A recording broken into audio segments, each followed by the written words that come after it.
हम ममता झा समस्त मिथिलावासी के गोर लागे छी। नचारी गाबऽ जा रहल छी। जय गीत करे छी ना आदरणीय दिनेश झा माधव जी केने छथिन। धन्यवाद।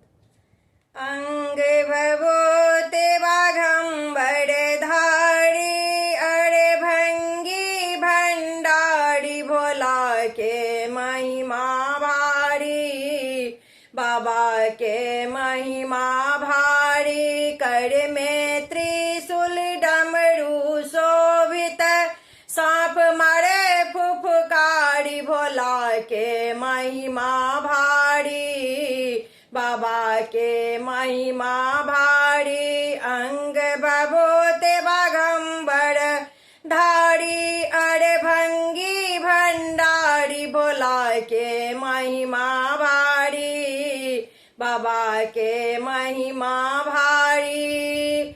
देवक देवी औ बाबा आही छी महाकालिया,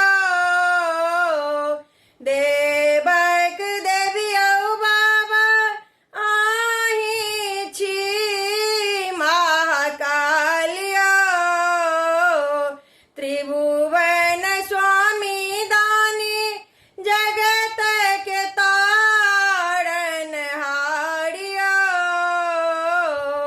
त्रिभुवन स्वामी दानी जगत के तारन हारिया। भांग के कारण अहि बम भोला घूमी बारी झाड़ी भोला के महिमा भारी, बाबा के महिमा भारी। भांग के कारण अहि बम भोला घूमी बारी झाड़ी भोला के महिमा भारी, बाबा के महिमा भारी। जगत के रक्षण हेतु कैला विष पानिया, जगत के रक्षण हेतु कैला विष पानिया। सब लेल दानी भला अपने जबैस लौ मसानिया, सब लेल दानी भला अपने जबैस लौ मसानिया। डमरू धुन पर नाचे भोला भूत मरे किलकारी भोला के महिमा भारी, बाबा के महिमा भारी। डमरू धुन पर नाचे भोला भूत मरे किलकारी भोला के महिमा भारी, बाबा के महिमा भारी।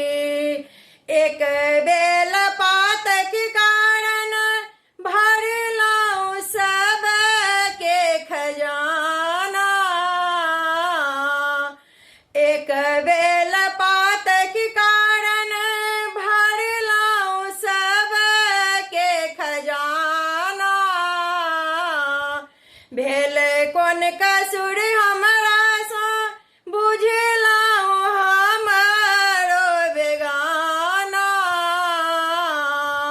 भेल कोन कसुर हमरा सा बुझलाऊं हमारो बेगाना। कहिया सुनबै हमरो अर्जी बाजू या त्रिपुरारी भोला के महिमा भारी, बाबा के महिमा भारी। कहिया सुनबै हमरो अर्जी बाजू या त्रिपुरारी भोला के महिमा भारी, बाबा के महिमा भारी। बाम सुशोभित छथिन जगत के जननी भवानी, बाम सुशोभित छथिन जगत के जननी भवानी। भाल पर चंदा शोभन जटा में गंगा महारानी, भाल पर चंदा शोभन जटा में गंगा महारानी करनी होरा माधव भोला आ बोलिया उबारी भोला के महिमा भारी बाबा के महिमा भारी अंग बभूत बागंबर धारी अड़भंगी भंडारी भोला के महिमा भारी बाबा के महिमा भारी भोला के महिमा भारी बाबा के महिमा भारी।